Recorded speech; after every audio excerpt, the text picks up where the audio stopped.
Excel শিটে VLOOKUP formula কিভাবে কাজ করে আজকে আমি সেটাই দেখাবো। দেখেন ফাইল দুইটা আছে, একটা ফাইলে দুইটা শিট আছে। ভিলুকআপ ফর্মুলার সঠিক কাজ করতে হলে দুইটা শর্ত পূরণ করতে হবে। প্রথমত একই ফাইলে দুইটা শিট থাকতে হবে, বা তিনটা চারটা, যাক একই ফাইলের ভিতর থাকতে হবে। আর দ্বিতীয়ত হচ্ছে যেই ডিজিটটা দিয়ে আমি কাজ করব সেই ডিজিটটা সবার বামে থাকতে হবে। এই দেখেন এই জায়গায় একটা কলাম একটা কলাম একটা কলাম একটা কলাম আছে, সবার বামে এটা যদি মাঝে একটা এর এই পাশে যদি এই কলামটা থাকে তখন কিন্তু কাজ করবে না বা উলটপালট কাজ করবে ফর্মুলা।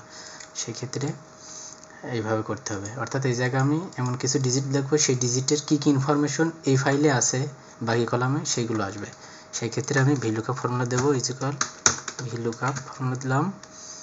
এবার লুকআপ ভ্যালু কোনটা, এই ভ্যালু কমা মাস্টার ফাইল ঢুকে এই যে টেবিল এরর সমস্ত টেবিল নেব।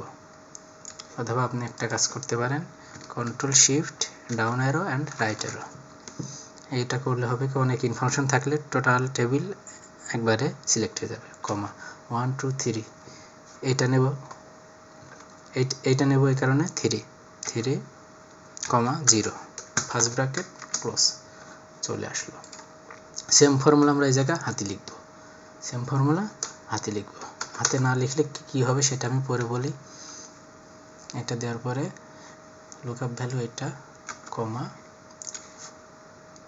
টেবিল অ্যারো কমা ইন্ডেক্স কলাম ইন্ডেক্স নাম্বার 1 2 2 কমা 0 ফার্স্ট ব্র্যাকেট দিয়ে ক্লোজ করে দেব। সেমভাবে এবার আমি কপি করলে কি হবে সেটা আমি একটু এই জায়গা দেখাই, তাহলে আপনারা বুঝতে পারবেন। আমি যদি এটা দিয়ে কপি এই জায়গা করি, দেখেন এটা আসছে। অর্থাৎ প্রথমত আমার এটা সরাইতে হবে, প্রথমত এইটা সরাইতে হবে, সরাই এটা দিতে হবে। এবার দেখেন এখানে কি B3 F24 আছে, এখানে কিন্তু B3 F24 নাই। সেই জন্য এই জায়গায় আমি আর B লিখতে হবে, আর এই জায়গায় F লিখতে হবে, F লিখতে হবে। লিখে এই জায়গা 5, এটা 5 নাম্বার কলম না, এই জন্য 5 লিখতে হবে। তাহলে আসলে তার মানে এতগুলো কাজের থেকে আমি সরাসরি লিখে দিলাম, ভিলুকআপ ফর্মুলা লিখে দিলাম, সেটা আরও বেশি সুবিধা আমার কাছে যা মনে হয়। কমা টেবিল অ্যারো কমা এটা কয় নম্বর 1 2 3 4 4 কমা 0 ব্র্যাকেট ক্লোজ করে দেবো, চলে আসলো। আমি এই জায়গায় যদি আবার লিখি তাহলে কি হবে 10, আমি যদি 25 লিখি, এগুলো আবার আমার টানতে হবে। আবার যদি এই জায়গায় আমি এটা লিখি, আবার আমার এটা কি করতে হবে, এভাবে টানতে হবে। ফর্মুলার কাজ শেষ। এখন এইভাবে টানতে হবে। এখন আপনি যদি অনেকগুলো লিখতে তাহলে এভাবে প্রতিবার কিভাবে টানবেন, সেক্ষেত্রে আপনি করবেন কি, টেবিল নেবেন, ইনসার্টে যে টেবিল নেবেন। ওকে, এখন যদি আমি লিখি দেখেন অটোমেটিক সবগুলো চলে আসছে। আমি যদি আবার লিখি